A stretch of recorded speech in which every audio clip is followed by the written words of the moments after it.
পদ্মজা সহজভাবে জবাব দিয়েছিল। চুলার কাছে গিয়েছিলাম, চুলার লাকড়ির আগায় পা লাগছিল।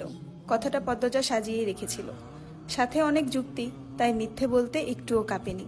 পুরো ঘটনাটা পদ্মজার বুকে তাজা হয়ে আছে। এই 6 বছরে লুকিয়ে কতবার কেঁদেছে সে। সব সময় চুপ করে কোথাও বসে থেকেছে। হেমলতা মেয়ের নিশ্চুপতা দেখে মাথা ঘামাননি, কারণ পদ্মজা ছোট থেকেই চুপচাপ ছিল। কিন্তু আজ হেমলতার খুব আফসোস হচ্ছে, নিজেকে অপরাধী মনে হচ্ছে। তিনি ভেবেছিলেন তার 3টা মেয়েই তার কাছে খোলা বইয়ের মতো, চাইলেই পড়া যায়, বিশেষ করে পদ্মজাকে।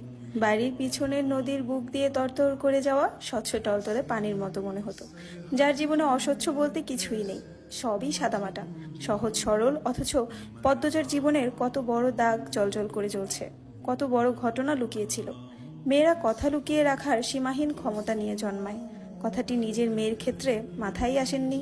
পদ্মজা শান্ত হলে হেমলতা বলেন, পাটা দেখি। পদ্মজা পা বিছানায় তুলল। হেমলতা পদ্মজার পা কোলে নিয়ে পোড়া দাগটা দেখেন মনোযোগ দিয়ে। রক্ত টকবক করে উঠে, রন্ধ্রে রন্ধ্রে হিংস্রতা যেন লুটিপুটি খাচ্ছে। এই পোড়া দাগ হানিফের রক্ত দিয়ে মুছবো। কথাটি কত সহজ করে বলেছেন হেমলতা, তবুও পদ্মজা কেঁপে উঠল। কি যেন ছিল কথাটিতে। শরীরের পশম দাঁড়িয়ে পড়ে। হেমলতা বারান্দার রুম ছেড়ে বড় ঘরে ঢুকেন। মিনিট কয়েক পর রামদা ছুরি হাতে নিয়ে উঠোনে যান। উঠোনের এক পাশে শক্ত পাথর আছে, ছুরিটা পাথরে ঘষতে থাকলেন সাবধানে। ঘষতে ঘষতে পাথর গরম হয়ে আগুনের ফুলিঙ্গ দেখা দেয়, মানে ধার হয়ে গেছে। পদ্মজা বারান্দা থেকে দেখছে, অজানা আশঙ্কায় তার বুক কাঁপছে। হেমলতা বারান্দার পেরিয়ে রুমে ঢুকতে যাবে, তখন পদ্মজা উৎকণ্ঠিত গলায় ডাকলো, আম্মা। আন্নার চাচার এক মেয়ে নিখোঁজ, শুনেছিস তো বড়দের মুখে? সেই মেয়ের ধর্ষক হানিফ, ধর্ষণের পর পুঁতে ফেলেছে। অলন্দপুরের এই একটা মানুষই এতটা নৃশংস।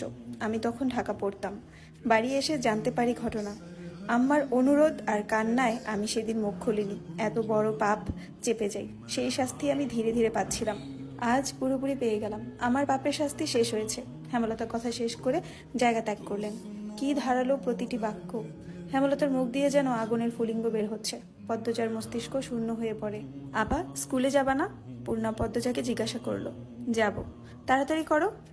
তাড়া দিয়ে পূর্ণা বাড়িতে ঢুকলো। পদ্মজা বাড়ির পিছনের নদীর ঘাটে উদাসীন হয়ে বসে আছে। এ নদীর নাম মাদানী, ছন্দনাম। গ্রীষ্মকাল বিদায়ের 3 সপ্তাহ চলছে, এখনো বর্ষাকাল। মাদানী জলে কানায় কানায় ভরে উঠেছে। সে যেন এক স্রোতস্বিনী।